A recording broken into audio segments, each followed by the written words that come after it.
فتویٰ یہ تھا کہ افغانستان میں سوویت روس کے خلاف، کمیونسٹ روس کے خلاف لڑنا ہر مسلمان پر ایک فرض عین ہے، لازمی ہے۔ اب یاد رہے دوستو کہ فرض عین اسلام میں وہ اعمال ہیں یا عبادات ہیں جو ہر مسلمان کو ہر صورت ذاتی طور پر ادا کرنا ہوتی ہیں، جیسے کہ نماز، روزہ، زکوٰۃ، حج وغیرہ۔ لیکن زیادہ تر چیزیں فرض کفایہ ہیں کہ جیسے نماز جنازہ ہے، انہیں اگر چند لوگوں نے بھی ادا کر لیا تو سب کی طرف سے ادا ہو گئی، لیکن اگر کسی نے بھی نہیں ادا کیا تو سب کا گناہ تصور ہوگا۔ اس کی دیگر مثالوں میں جیسے دین کا علم حاصل کرنا، محفل میں بہت سے لوگ بیٹھے ہوں تو ایک سلام کر دے تو سب کی طرف سے سلام ہو گیا، یہ سب فرض کفایہ کی طرح کی چیزیں۔ اب سوویت روس کے خلاف لڑنے کو ہر مسلمان کے لیے ذاتی طور پر فرض قرار دے دینا بہت غیر معمولی بات تھی۔ دنیا کے دیگر علماء کرام نے اس فتوے کو زیادہ اہمیت نہیں دی، لیکن سعودی مذہبی اسٹیبلشمنٹ کے سب سے طاقتور ستون عبدالعزیز ابن باز نے اس فتوے کو پذیرائی بخشی، اسے سپورٹ کیا اور اس کاز کے لیے فنڈز کی اپیل بھی کر دی۔ اب یہ تو تھا عبداللہ عزام اور اسامہ بن لادن کے درمیان ایک سسٹم کا پہلا حصہ، یعنی نوجوانوں کو جہاد کے لیے پرجوش کرنا اور ابھارنا۔ اس کے بعد دوسرا حصہ اسامہ بن لادن کا شروع ہوتا تھا۔ بن لادن کے ذمہ یہ کام تھا کہ انہوں نے ان پرجوش عرب اسلامی نوجوانوں کے لیے فنڈز مہیا کرنے تھے جو عبداللہ عزام کی تبلیغ سے متاثر ہو کر یا کسی بھی دوسری وجہ سے متاثر ہو کر افغانستان میں سوویت روس کے خلاف لڑنے کو تیار تھے، لیکن ان کے پاس وسائل نہیں تھے۔ اسامہ بن لادن نے اس کے لیے فنڈز جمع کرنا شروع کر دیے۔ انہوں نے جدہ سے اور سعودی عرب میں اپنے دوسرے دوستوں، رشتہ داروں اور کاروباری لوگوں سے جلد ہی 10 ملین $1 کروڑ جمع کر لیے۔ آج کے حساب سے یہ کوئی 1 ارب 50 کروڑ روپے کے قریب بنتی ہے رقم۔ اسامہ بن لادن اس رقم سے یہ کرتے تھے کہ جو عرب نوجوان جہاد کے لیے پشاور آنے اور تربیت لے کر کمیونسٹ سوویت روس کے خلاف لڑنے کو تیار ہوتا تھا، اس کے ٹکٹس، اس کے رہنے کا خرچہ، اگر وہ اپنی فیملی کے ساتھ آنا چاہتا ہے تو اس کی پوری فیملی کے ٹکٹس اور پشاور میں رہائش کا خرچہ وغیرہ اسامہ بن لادن فراہم کرتے تھے۔ تو یہ اس سسٹم میں ان کا پارٹ تھا۔ اس کام کے لیے وہ اپنے والد کی کمپنی سعودی بن لادن گروپ سے بھی مدد لیتے تھے۔ مصر میں ان کی کمپنی کاروبار کر رہی تھی اور وہاں سے لوگوں کو کنسٹرکشن کے لیے ہائر کر کے دنیا بھر میں جہاں بھی سعودی بن لادن گروپ کے پروجیکٹس چل رہے ہوتے تھے وہاں بھیجا جاتا تھا۔ تو عرب اسی گروپ کے کسی دفتر میں پہنچ جاتے تھے، یہ نوجوان عرب جو کہ بظاہر ایک ورکر کی حیثیت سے وہاں پہنچتے تھے، لیکن دراصل انہیں پشاور کے لیے روانہ ہونا ہوتا تھا، جو اس گروپ کے ذریعے یہ پھر ہو جاتے تھے، آ جاتے تھے۔ اچھا، تو جب یہ پشاور آتے تھے دوستو تو یہاں ان کو ریسیو کرنے کے لیے ایک سنگل سٹوری شاندار آفس تیار تھا جسے اسامہ بن لادن اور عبداللہ عزام نے مکتب الخدمت کا نام دیا تھا۔ یونیورسٹی ٹاؤن پشاور میں قائم یہ دفتر اچھا خاصا بڑا دفتر تھا۔ اس کے ایک حصے کو بطور ایک گیسٹ ہاؤس استعمال کیا جاتا تھا اور دوسرے حصے میں دفاتر تھے۔ یہیں پر عرب مجاہدین کو فنڈز دیے جاتے تھے، کمیونسٹ سوویت روس سے لڑنے کے لیے اسلحہ دیا جاتا تھا، اور دنیا بھر سے آنے والے وہ نوجوان جنہیں عبداللہ عزام اور ان جیسے دیگر پرعزم اسکالرز قائل کر چکے ہوتے تھے، پہلے سٹیپ میں یہیں ٹھہرتے تھے۔ اس کے بعد انہوں نے پشاور میں کرائے پر کہیں اور منتقل ہونا ہو یا افغانستان میں لانچ ہونا ہو یا کسی ٹریننگ کیمپ میں جانا ہو تو وہ عمل اس کے بعد ہی شروع ہوتا تھا، لیکن بنیادی دفتر یہی تھا۔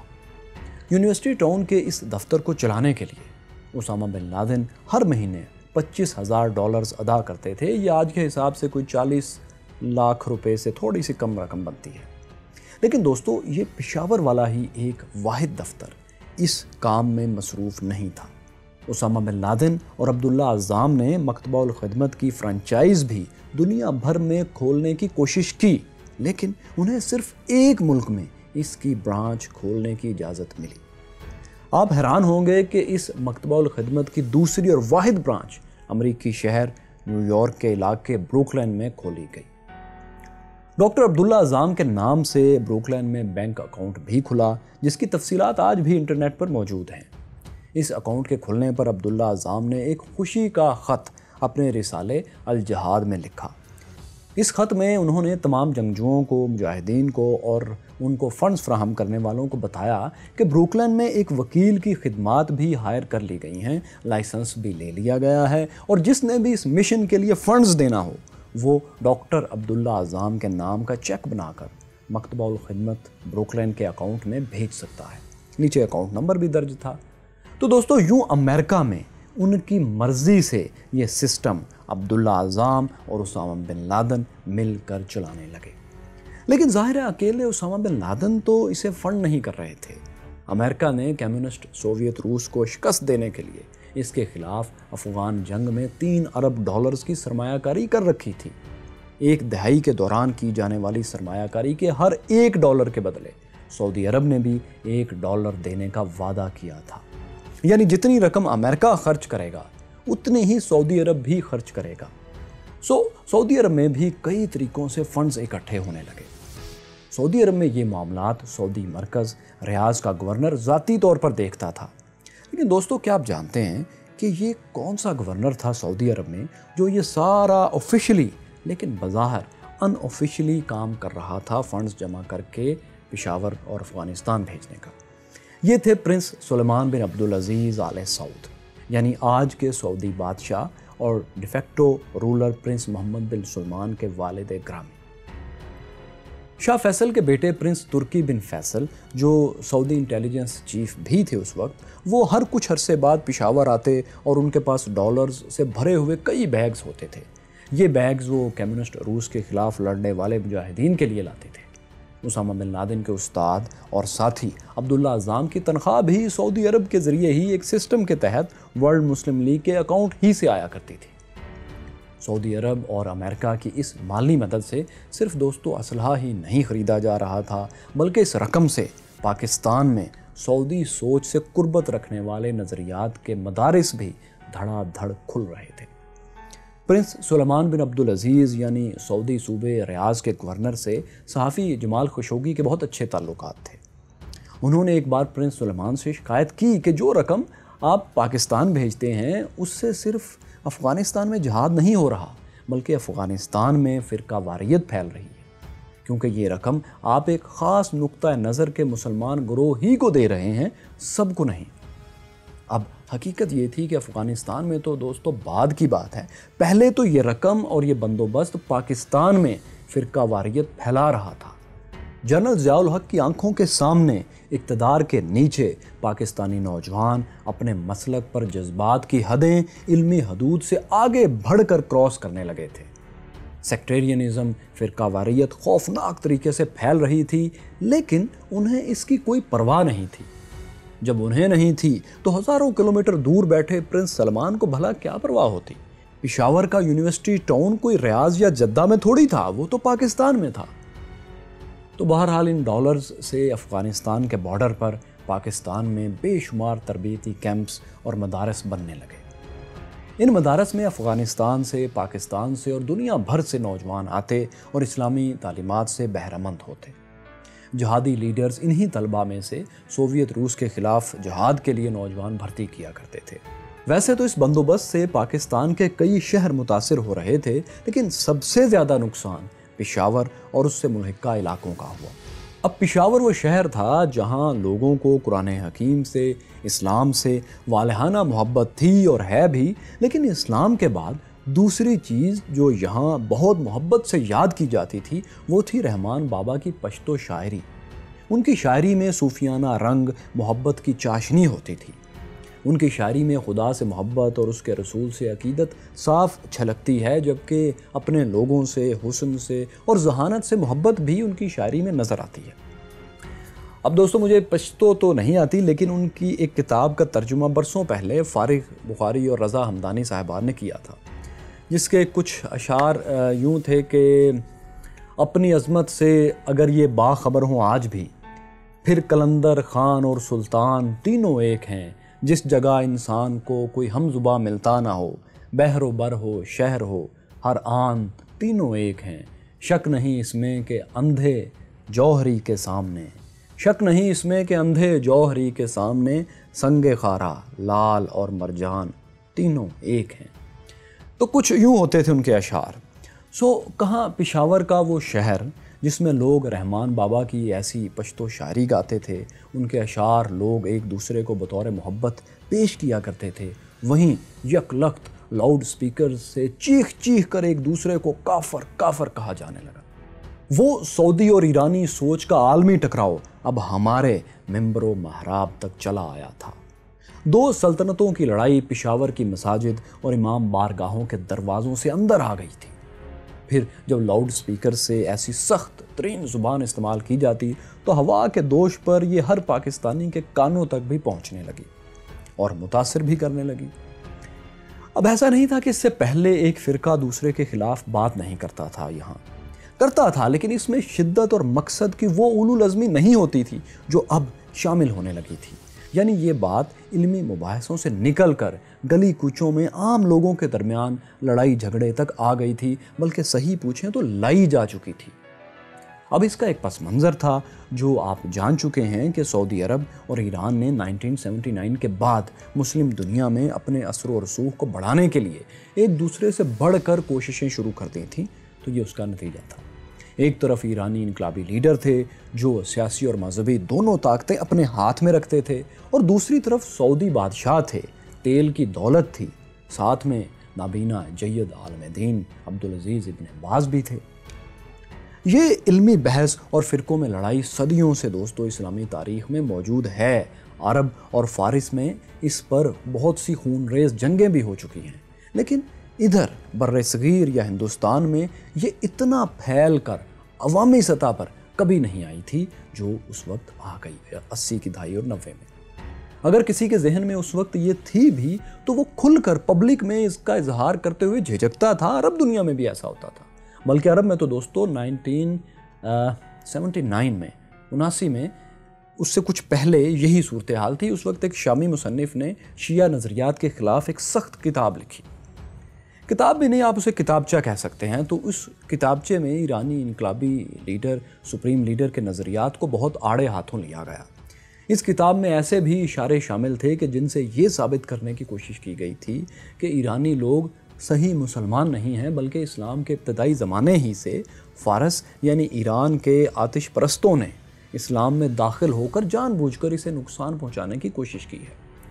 اس کتاب کا اصل نام تو کافی طویل تھا، لیکن اردو میں آپ اسے دور مجوس کی واپسی یا صرف دور مجوس کے نام سے تلاش کریں تو کسی پرانی لائبریری میں شاید آپ کو مل جائے۔